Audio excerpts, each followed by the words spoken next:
you just need to find out how it works and how you can make money in it, because it could just become a side venture.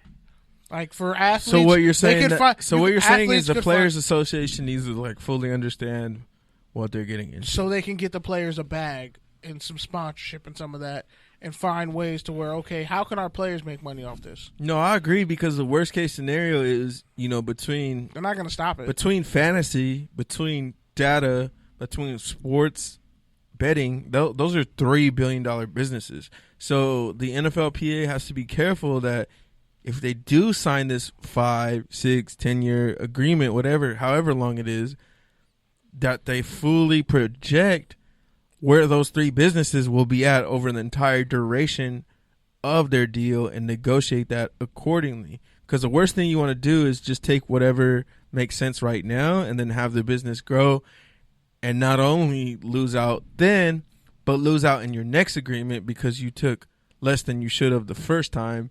Like, you know what I'm saying? Like, you can only negotiate up so far. Like, you only... And I also think it comes down to... Like, you can't have 30 and then expect 50 on the next deal. Like, you wanted 50, but you settled for 30. Like that, it doesn't work like that. Like, you can't just jump from 30 to 50 just because it's fair. If you wanted 50, just because you think 70. you should. Yeah, exactly. So, but my thing is, they have to make sure that they eliminate all those financial loopholes and backdoors to where owners can recoup money from things. Yeah, I get and then you. Players don't have control to make money outside of the financial. Because honestly, it's literally borderline. What's the word? It's a not dictatorship, but in terms of financial, it's kind of a hellscape to tell people that they can't make money in a capitalistic society. Like that's borderline dictatorship, and totalitarianism, and I'm totally forgetting the word for it. It's not socialism, so it's the other one. But damn it, it's almost communism to sit up here and tell people that you can put in all this work and everybody's going to get the same, but you can't negotiate anything for yourself, even if you're putting in more effort, even if you know your worth.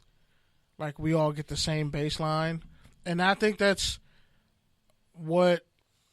So I think what you're NFLPA, so I think what you're saying is, like, the player that is in Madden doesn't deserve the same share as a player who, like, plays Madden on live stream and, like, makes money off that. Am I right? To an Essentially, extent, yeah, because that goes even deeper into the college football thing. Like, you can't take away my right to make money, but still make money off my shit. Like, you can't sit up here and cut a slice of pie that I worked for and give everybody an equal slice when I'm the reason the pie is there. But I think that then other people can take the recipe, replicate it, and then make money off that, and I don't ever see it. I don't ever touch that. Like, you can't give me that kumbaya shit. I think that's why it's so hard to have a union and an association for something like this, because it's like there's so many different levels to it. You can just get in America, like though. Even just in terms of player data, like obviously you own your data. Like, I'm a full believer you own your data, and like you should be either compensated for it or have more control over what you give. But do you own your data? But that's besides the fact. No, I didn't say you do. I said you should. Well, okay. But that's besides the fact. So what I'm saying is, like, in terms of players, it's like obviously the star players are going to be giving much more data than the bench warmers. So how do you kind of divide up that pie? It's like, yeah, everyone should get the same share because you guys are all part of the same fraternal organization, but at the same time, but that's my point. Not everyone is contributing and paying in the same amount of shit. And that's the sweet part. That's the sweet spot that I'm saying. You don't argue against your own self-interest. You don't worry about what I got and what you got. We need to work together to make sure that we can have the right to even debate over. And now we're getting into about that other shit. And now later. we're getting into the problematic spot where you always find yourself afflicted, impacted, and what's the last one? Accosted, afflicted, impacted, and offended. Yeah. Bottom line is, in terms of coalitions, And you know how those work Don't get me started on because coalitions. everyone should work together, but it always reaches a point to where it's like you got to go your way and I got to go my way. But that's fine as long as we go in knowing that. But the coalition has to actually work in the best interest for the coalition, and the NFL Players Union has not Jenkins done that. and all this other shit that we've been talking about. But that's what I'm saying. We don't. Everybody wants their own separate agenda. No, here's what we can agree on that will benefit everyone. And then once you get your money, dog, do whatever you want to do with it. So, final word on the whole CBA. Are you hopeful that the deal will get done, let's say, a year from now? Do you think a year from today we'll have a deal done? I think in 3 years, there's going to be a lot of hard questions and a lot of truths that people are going to have to look at themselves in the mirror for. Well, the deal will be expired in 2 years. And I'm saying in 2 years, 3 years, you're going to see. So you're saying they should wait and let everything kind of play out? Like there's no rush for the players to sign a deal. They need to push the owners to the brink. I feel it.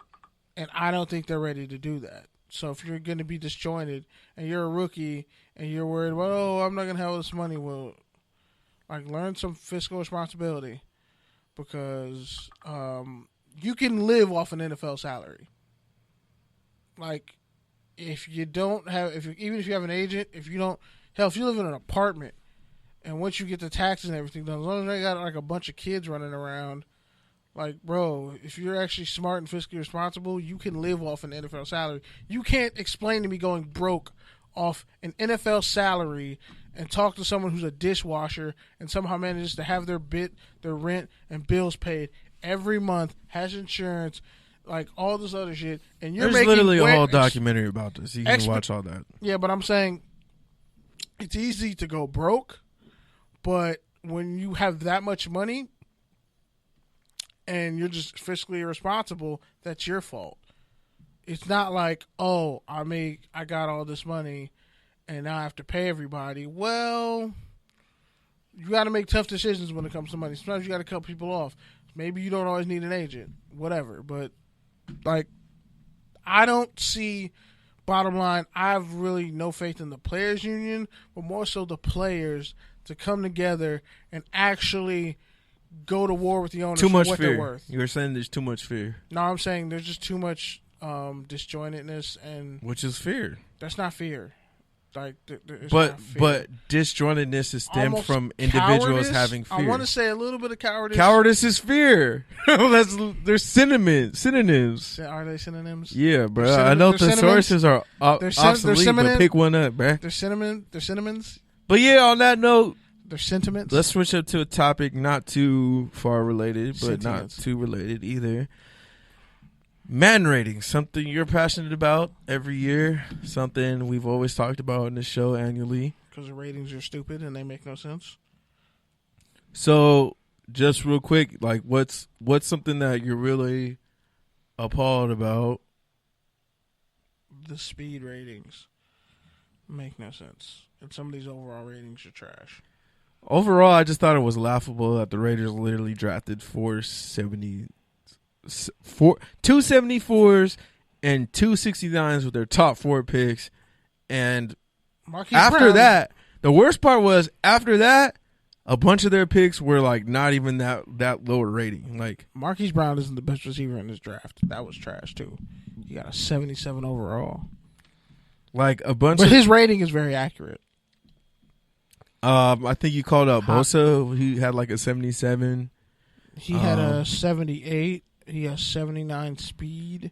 Bro, Daniel Jones got blasphemy. Somebody hates Daniel Jones and his family. Yeah, he might have fucked a Madden engineer's girlfriend or something at Duke. Tyree Jackson was a 64 overall, and he didn't get drafted, by the way. Daniel Jones was a 63. Yeah. He was barely better than Easton Stick. Barely, by like one overall notch. DK Metcalf has 81 agility. That is hilarious. 65 speed, 93 acceleration. Quinnen Williams is the highest rated rookie at an 80 overall, which is honestly fair. Ed Oliver got a 79. I think that's also fair. He got an 81 speed, 87 Josh Allen with the 77. Like as a D tackle, TJ Hawk with the 77. No, but can we just go back to Ed Oliver real quick? 89 strength, 85 agility, 87 acceleration. I feel like 75 for Irv Smith is too high though. Nah, for what he is and his ability, I think that's fair. Like, I think Brian Burns with the 75 as outside linebacker, yeah, higher than Colin Farrell. fast, 88 speed, 91 acceleration, 86 agility. Because they're only 3'4", 76 strength. That's fair. Byron Murphy Jr., Christian Wilkins, that's fair. Noah Kyler Fant, Murray with the 73, is that slander? Nah, that's perfect. And 73 is my lucky number. Devin White, 82 agility, but 92 speed, 91 acceleration. That was kind of confusing, but whatever. J.J. Arcega-Whiteside with the 73 is really confusing to me. But yeah, there's actually a dope story on ESPN where you can read where they go into the Madden ratings. They talk to a dude who was like a player tester, like in the early 2000s. Went back to school, worked his way up in Madden, studied scouting, and now he's essentially like the dude who does the ratings. Like he went from the dude in the green screen to the dude watching film and actually making the ratings. And they also kind of go into how rookies are made in Madden. They essentially take a template of someone else and then kind of customize it a little bit from there. Yeah, some of these Pretty interesting. Yeah, but some of these ratings are trash. Like just looking at agility, if I can go off athletic testing, They're always trash at the beginning. They kind of even out once you get the update. yeah, but still, like speed wise, I'm looking at certain guys and I'm looking at certain like okay, AJ Brown, 84 agility, 91 acceleration, 89 speed. That's kind of fair. Greedy Williams, 93 speed, 92 acceleration, 87 agility. Montez Sweat, 91 speed, 93 acceleration, 81 agility. Now, Williams ran like in the 4.3s, right? Yep. 4.38. Sweat ran what, like a 4.41? Yeah. That's 2 points off. Just keep that in mind. Sweat, 91 speed. Now, I'm going to pick. Let's see. David Montgomery also said he was disrespected by the rating. Yeah, he was a 71 overall despite 84 speed. Now Josh Jacobs is trash with that 74. Yeah, let's look at Noah Fant. He ran a 4.5 flat, right? Now I just told you that what's his face? Ole Miss Sweat ran a 4.41, right? Yeah. And Noah Fant ran a 4.5 flat, right? Yeah. So his speed is 89 overall with 91 acceleration and 89 agility. Now explain to me how a dude runs a 4.5 flat is like, I think what I'm saying is Sweat needs to be faster. If you're running a 4.41, shouldn't your speed be around 93, 94? And if you run a 4.3, it should be around 95 and up for Greedy Williams.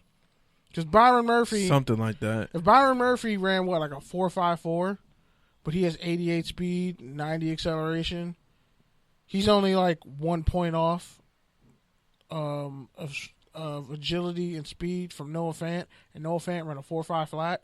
He's 0.4 of a second faster than a guy. Like, how are you judging speed? And how are you judging acceleration? That's my question. Some cats who are flat out fast. Like I think it was DK Metcalf ran a 4.33. Somebody else also ran a 4.33, and like they were pissed about one. The other guy was pissed about his 40 time. And then you got Andy Isabella, who ran a 4.31, the same time as Paris Campbell. They both ran a 4.31, but they have Isabella with 95 speed and 88 95 speed, 93 acceleration, and Campbell with 94 speed and 90 acceleration. Like, I'm pretty sure one's faster than the other in game if you turn on the tape in game speed. So I don't know how you just give Andy Isabella more speed than the guy who ran the same exact 40 time. All right, real quick. I don't know if are you looking at it? Are you looking at position ratings? Yeah. I'm going to ask you a question. Have you looked at the corners?